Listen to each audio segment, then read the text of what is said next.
이런 예배 순서들이 많아지는 걸 보니 연말이 찾아온 것 같습니다.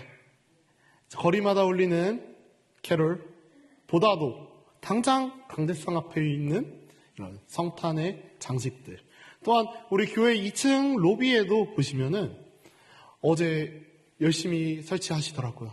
너무 예쁘게 설치되어 있는 걸 보셨을 겁니다. 눈꽃으로 장식되어 있는 우리 교회 로비들을 보면은 연말이 되었고 성탄절이 되었구나 라는 것을 우리가 체험할 수 있습니다. 우리를 위해 이 땅에 오신 예수 그리스도를 환영하는 성탄의 향기가 풍겨나는데, 올해도 어김없이 우리 서울남교회에서는 이번 성탄 행사를 위해 정말 많은 곳에서 많은 이들이 예수님의 오심을 함께 기뻐할 준비를 하고 있습니다. 예수님께서 이 땅에 오신 일은 그 어떤 것보다 기쁜 일입니다. 그런데 예수님께서 이 땅에 오신 것이 왜 기쁜 일인지 정작 우리가 행사를 준비하는 이런 사역의 현장에 있다 보면은 가끔씩은 다른 생각이 들 때가 있는 것 같습니다. 분명 예수님께서 이 땅에 오신 것은 기쁜 일인데 이 행사를 우리가 매달 한다고 생각을 한다면 살짝 마음이 어려워지는 것 같습니다. 그 행사를 준비하는 우리의 모습들이 너무 고되기 때문일까요? 그래서 저는 오늘 오후 예배 설교를 준비하면서 어떤 본문을 준비해야 하는지 묵상하면서 한 가지 결론이 내려졌습니다. 예수님이 오신 것이 정말 기쁜 일인데 분명 예수님께서 오신 성탄 행사를 매달 준비할 수 있다면 더할 나위 없이 기뻐야 하는 일인데 왜 두려워하고 있을까? 이유는 단 한 가지입니다. 행사를 준비하면서 얻는 기쁨보다 우리의 소모되는 에너지가 더 크기 때문이지 않을까 싶습니다. 어쩌다 우리에게 이런 일이 벌어졌을까요? 너무 슬픈 이야기입니다. 예수님께서 이 땅에 오신 것이 얼마나 소중한 이야기인데 우리 안에는 이 기쁨을 누릴 여유가 없어진 걸까요? 그래서 저는 오늘 한 사람을 소개하고자 합니다. 이 사람은 예수님을 만나고 인생이 정말 180도 변화한 사람입니다. 이 사람의 예전 모습은 정말 아무도 찾아주지 않던 사람이었습니다. 무식했고요. 사람들의 무시를 받았습니다. 할 수 있는 것이 딱 하나밖에 없던 사람입니다. 그런데 그 사람이 예수님을 만나자마자 그 전의 모습을 사람들이 기억하던 사람은 이 사람이 정말 그 사람이냐 하고 놀랄 정도로 인생이 변화되었습니다. 오늘은 이 사람에 대한 이야기를 통해 예수님께서 이 땅에 오신 일이 얼마나 기쁜 일인지 함께 나눠보길 소망합니다. 먼저 오늘의 말씀 배경을 살펴보길 원합니다. 오늘 말씀은 사도행전이라는 책에 기록되어 있는데 오늘 말씀 사도행전은 예수님께서 이 땅에 우리와 함께 계시다가 하늘로 올라가시면서 우리에게 하신 마지막 명령에서부터 그 말씀이 시작됩니다. 사도행전 1장 8절에서는 오직 성령이 너희에게 임하시면 너희가 권능을 받고 예루살렘과 온 유대와 사마리아와 땅끝까지 이르러 내 증인이 되리라 하시니라 라고 기록하고 있습니다. 이 말씀을 끝으로 예수님께서는 하늘로 올라가셨습니다. 구름에 가려 더 이상 예수님을 볼 수 없게 된 제자들은 예수님께서 하신 말씀을 따라 성령이 임하실 날을 기다리며 함께 모여 기도하기를 힘썼습니다. 그들은 오순절이 이르러 한 곳에 모여 기도할 때 성령을 받게 되었습니다. 그리고 그들에게 임하신 성령에 대해서 성경은 구체적으로 증언하고 있는데 우리도 그 성령을 받기를 사모하면서 우리 사도행전 2장 1절에서 4절 한 목소리로 한번 읽어보도록 하겠습니다. 시작. 오순절 날이 이미 이름에 그들이 다 같이 한 곳에 모였더니 호련히 하늘로부터 급하고 강한 바람 같은 소리가 있어 그들이 앉은 온 집에 가득하며 마치 불의 혀처럼 갈라지는 것들이 그들에게 보여 각 사람 위에 하나씩 있다니 그들이 다 성령의 충만함을 받고 성령이 말하게 하심을 따라 다른 언어로 말하기를 시작하니라. 이 모습을 성령을 받은 입장이 아니라 이 성령 받은 사람들을 지켜보던 유다인의 입장에서 한번 생각해 보길 원합니다. 예수라는 이단을 십자가에 못 박아 죽은 지 한 3달 정도 시간이 지났습니다. 근데 그 예수라는 사람을 따르던 제자들이 예수를 처형하면 당연히 흩어질 줄 알았는데 3달 동안 예수가 막 부활했다라는 이야기를 하지 않았나? 그 부활했다라는 소식이 사라지고 나서 한 50일쯤 지나고 2달여 시간이 지나고 나니까 갑자기 그들이 외국말을 유창하게 하기 시작합니다. 그런데 그 외국말들이 한 나라의 말을 하는 게 아니라 지금 성경에 기록되어 있는 표현만 하더라도 9절에서 11절까지 16개의 지방의 말을 이야기를 합니다. 우리가 한국말 하나 하기에도 벅찬데 영어를 잘할 뿐만 아니라 16개, 16개 국어를 할 수 있다면 어느 나라를 가도 그 사람은 정말 엘리트의 대우를 받을 것입니다. 그런데 이 사람들이 갈릴리라는 지방에서 우리나라로 치면 정말 저 산골에 있는 시골에서 물고기 잡던 어부들이 16개 국어를 구사한다? 그것도 한두 마디 하는 것이 아니라 정말 유창하게 그들이 외국어로 자신들이 따르던 예수를 전하고 있는 모습을 발견하게 됩니다. 그래서 어떤 이들은 이 있을 수 없는 일들에 대해 놀라기도 하고요. 어떤 이들은 이 있을 수 없는 일들에 대해서 저들이 낮부터 술 먹어서 취해서 헛소리하는 거다라고 그 일들을 부인하기도 했습니다. 그래서 베드로가 이야기합니다. 아니다. 우리는 술 취한 게 아니다. 우리는 선지자 요엘의 때에 예언된 마지막 날에 있을 일들을 우리가 체험하고 있는 것이다. 이야기하며 설교하기 시작합니다. 예수 그리스도께서 정말 하나님의 보내심을 받은 구원자 메시아 그리스도임을 이야기하면서 그분께서 죽은 것이 하나님의 뜻이었고 하나님께서 죽으신 예수님을 다시 살리셨다. 그리고 그 예수를 믿는 자마다 회개하여 예수 그리스도의 이름으로 세례를 받고 죄사함을 받으면 너희도 성령을 받을 것이다 이야기합니다. 이 베드로의 설교를 듣고 사람들이 회개하고 세례를 받기 시작합니다. 이 설교가 있었던 날 단 하루 만에 3,000명이라는 사람들이 예수님을 따르기 시작했습니다. 성경은 기록하고 있습니다. 이 날이 갈수록 늘어나는 사람들이 함께 모여서 서로 있는 물건들을 나눠주고 서로 사용하고 재산과 소유를 팔아 필요에 따라 나누기 시작하고 날마다 마음을 같이하여 성전에 모이기를 힘쓰고 집에서 떡을 떼며 기쁨과 순전한 마음으로 음식을 먹고 하나님을 찬미하며 온 백성에게 칭송을 받고 구원받은 사람이 날마다 더해갔다 성경은 기록하고 있습니다. 네, 여태까지 사도행전 2장 마무리했습니다. 오늘 본문 3장 들어가겠습니다. 이 땅에 한 번도 존재하지 않았던 교회라는 공동체가 이때 시작이 됩니다. 이전에 교회라는 공동체는 이렇게 예수라는 이름으로 모인 공동체가 아니었습니다. 하나님께 제사 드리기 위한 유대인들이 모인 곳이 교회였는데 예수 그리스도께서 복음서에서 처음으로 교회라는 에클레시아라는 단어를 처음 말씀하시고 그 뒤에 사도행전 2장에 되어서 그 교회가 실체를 갖게 되었습니다.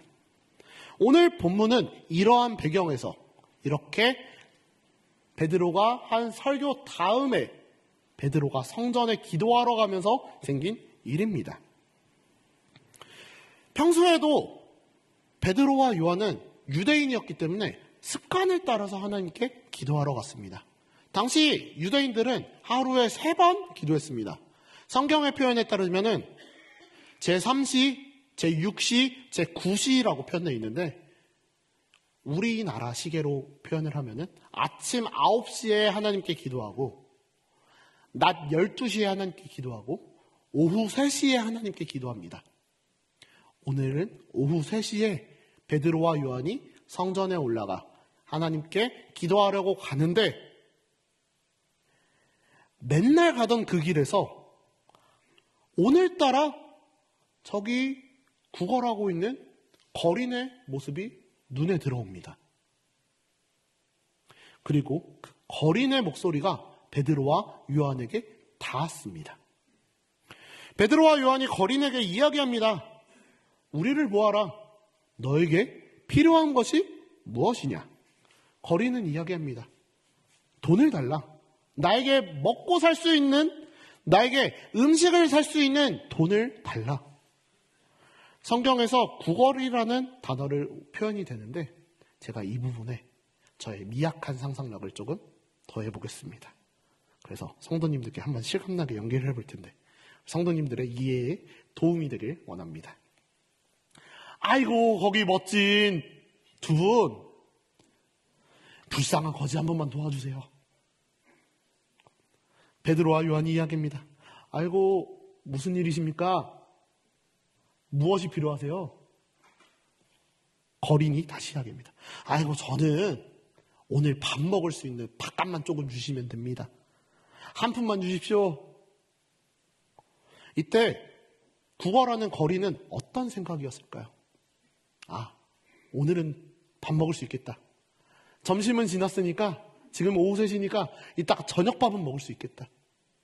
그런데 보통 이렇게 자신에게 말 걸던 사람들은 대부분은 돈을 꺼내 주더라고요. 그래서 오늘은 밥 먹을 수 있겠다 하는 마음을 갖고 있는데 이게 웬걸? 베드로와 요한의 첫 마디가 이렇습니다. 은과 금은 내게 없거니와. 이때 거린의 마음을 한번 상상해보면 얼마나 실망했을까요? 오늘도 굶는 건가? 그런데 그때 이 거린에게 상상조차 할 수 없었던 일이 일어나게 됩니다. 거린의 예상을 아득히 뛰어넘는 말을 하기 시작합니다. 우리 성도님들 한 목소리로 사도행전 3장 6절에서 8절 함께 읽도록 하겠습니다. 베드로가 이르되 은과 금은 내게 없거니와 내게 있는 이것을 내게 주노니 나사렛 예수 그리스도의 이름으로 일어나 걸으라 하고 오른손을 잡아 일으키니 발과 발목이 곧 힘을 얻고 뛰어 서서 걸으며 그들과 함께 성전으로 들어가면서 걷기도 하고 뛰기도 하며 하나님을 찬송하니. 이제 오늘의 주인공을 소개하겠습니다. 오늘의 주인공은 베드로가 아닙니다. 요한도 아닙니다. 바로 이 성전 미문에 앉아있던 거린입니다. 이 사람은 예수님을 만나기 전까지 할 수 있었던 것이 구걸밖에 없었습니다.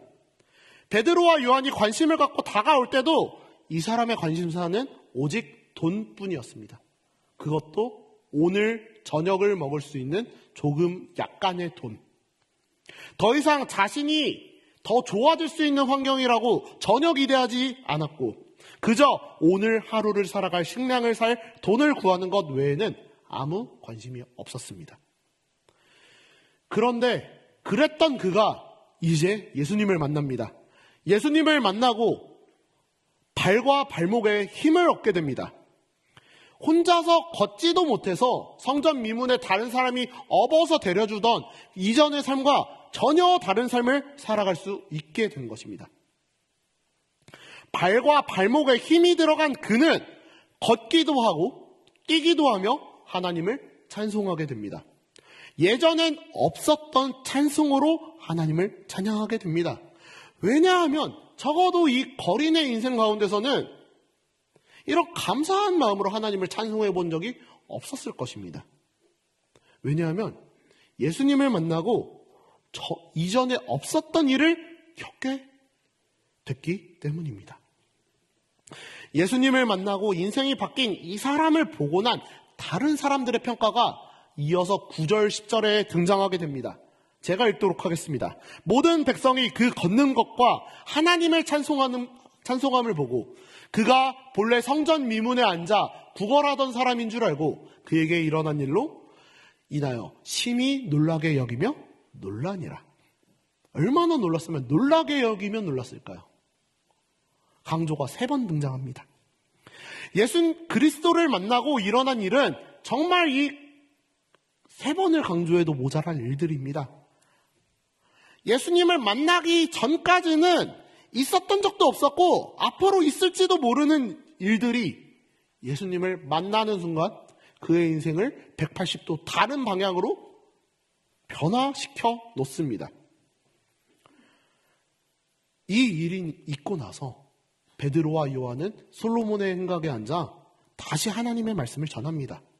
이 설교를 듣고 난 뒤에는 예수 그리스도를 믿게 된 자가 남자의 수만 5,000명이 되었다고 성경은 기록하고 있습니다. 이 모든 사건들이 유대 사회에 알려지고 베드로와 요한이 체포되어 공회에 서게 됩니다. 그러나 이 공회에서 베드로와 요한을 처벌할 근거를 찾지 못한 공회는 결국 베드로와 요한을 풀어주게 됩니다. 이것이 오늘 성경 본문에 등장하는 사건의 전후 배경입니다. 우리는 사도행전의 사건들을 바라보며 예수 그리스도를 만난 한 사람으로 인해 교회가 서는 모습을 바라볼 수 있습니다. 이 모든 일들은 베드로와 요한이 대단해서 일어난 일이 아니라 이 거린이 뜻밖의 행운을 만난 것이 아니라 예수님께서 허락하셨기 때문에 가능한 일인 줄 우리는 믿습니다. 또한 이 모든 일들에는 예수 그리스도의 뜻이 담겨 있기도 합니다. 예수 그리스도를 만나는 사람은 생명을 얻게 됩니다. 예수 그리스도를 만나는 이는 행복하게 됩니다. 예수 그리스도를 만나는 이는 이전에 없던 삶을 누리게 됩니다.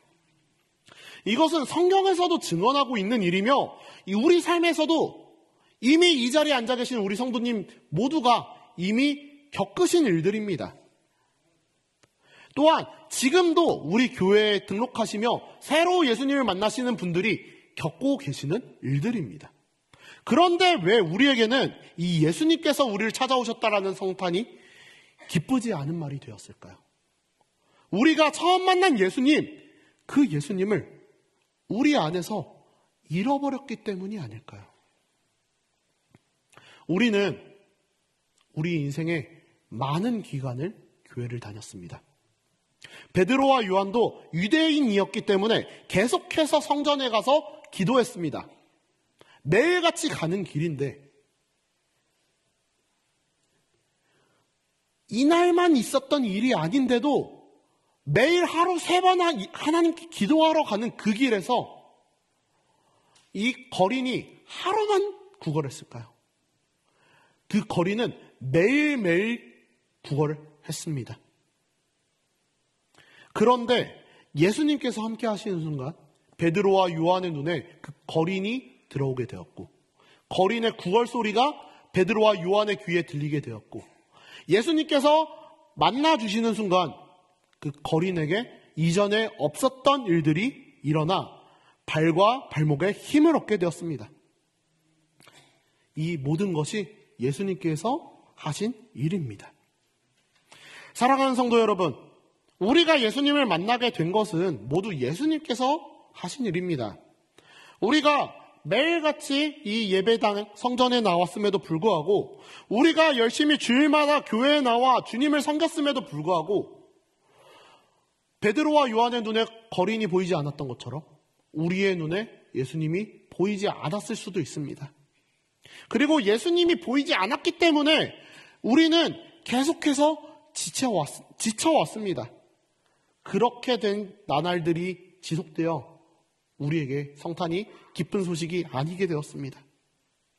하지만 지금 예수님께서 우리를 찾아오십니다. 우리를 부르십니다. 구걸하는 거린이 구걸하기 위해 베드로와 요한을 찾았지만 먹고 살 돈을 위해서 베드로와 요한을 찾았지만 그 부르짖음으로 그는 구원을 얻었습니다. 그 부르짖음으로 그는 예수님을 만나게 되었습니다. 그는 그가 누구를 찾아야 되는지도 모르고 부르짖었습니다. 하지만 우리는 누구를 부르짖어야 하는지 이미 알고 있습니다. 누구에게 도움을 요청해야 하는지도 이미 알고 있습니다. 또한 성경에서 이루어졌던 모든 일들이 우리에게도 일어날 일임을 우리는 이미 알고 있습니다. 사랑하는 성도 여러분, 주님을 찾읍시다. 다시 주님을 만나며 주님께서 우리에게 허락하시는 그 사랑을 기억하고 그 사랑을 찾읍시다. 예수님께서 이 땅에 오신 것은 주일학교 학생만을 위한 일이 아닙니다. 우리 모두를 위한 일이자 나를 위한 일입니다. 그래서 저는 이번 성탄을 준비하면서 우리 사라의 권사님들께서, 일남전도의 우리 집사님들께서 함께 예수님의 생일을 축하하시기 위해 행사를 준비하신다는 소식을 듣고 너무너무 감사했습니다. 아직 그 길을 따라갈, 저도 우리 믿음의 선배님들의 후배지만, 믿음의 후배지만 우리 선배님들께서 아직도 예수님을 사랑하는 그 열정을 보여주심에 감사하며 열과 성을 다해 예수님을 맞이하는 그 모습에 나도 할 수 있겠다라는 희망을 얻게 되었습니다. 사랑하는 성도 여러분, 이제 말씀을 마치면서 우리가 한 찬양을 함께 부를 텐데, 이 찬양 우리 교회에서 조금씩 함께 불러왔던 찬양입니다. 제목은 예수 예수라는 찬양입니다. 이 곡의 가사를 읊어드리면, 슬픈 마음 있는 자, 몸과 영혼 병든 자, 누구든지 부르시오, 예수 이름 부르시오. 그 이름을 믿는 자, 그 이름을 외치는 자, 그가 어떤 사람이든 구원 얻으리. 은과 금 내게 없으나 나 가진 건 내게 주니 능력의 이름 예수라, 그 이름을 붙드시오. 그 이름을 믿는 자, 그 이름을 외치는 자, 그가 어떤 사람이든 주의 영광 보리라. 사랑하는 성도 여러분, 말씀을 맺겠습니다. 요한계시록 2장 4절에서는 처음 사랑을 잃어버린 에베소 교회를 향한 하나님의 책망이 있습니다. 그러나 너를 책망할 것이 있나니 너의 처음 사랑을 버렸느니라. 우리의 처음 사랑 예수님을 기억합시다. 그리고 그 처음 사랑을 다시 찾읍시다. 이번 성탄 찬양 예배가 그 사랑을 다시 회복하는 계기가 되길 소망합니다. 이 시간 우리가 함께 기도하기를 원하는 것은, 주님, 우리를 만나기 위해 죽기까지 순종하셨던 그 예수님에 대한 사랑을 다시 찾기를 원합니다. 우리 이 마음을 갖고 우리 함께 예수 찬양하고